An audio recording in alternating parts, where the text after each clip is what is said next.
وحنا هاي إثيوبيان وحنا كفانينا إن إثيوبيان هاي وحنا كفانينا إن إثيوبيان هاي إثيوبيان ودنا كفانينا وحنا ما هذا علينا إلهي نقدر إثيوبيا وأنا كفانينا مركوبات يمرسدحات يمرأفراد وحنا لنا هاي إثيوبيان ودنا.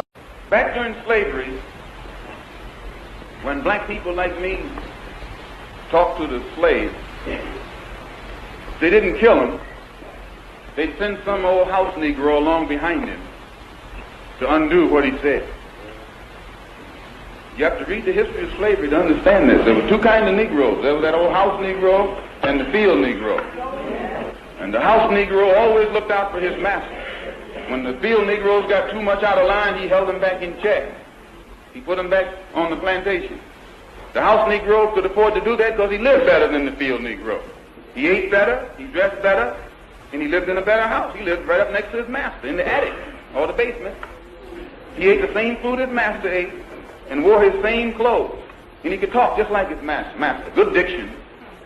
And he loved his master more than his master loved himself. That's why he didn't want his master hurt. If the master got sick, he'd say, "What's the matter, boss? We sick?"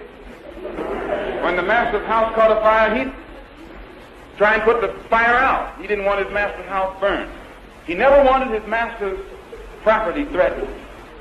And he was more defensive of it than the master was. That was the house Negro. But then you had some field Negroes who lived in huts, had nothing to lose. They wore the worst kind of clothes, they ate the worst food, and they caught hell. They felt the sting of the lash. They hated their master. Oh yes, they did. If the master got sick, they prayed that the master died. If the master's house caught a fire, they prayed for a strong wind to come along. This was the difference between the two. And today you still have house Negroes and field Negroes. I'm a field Negro.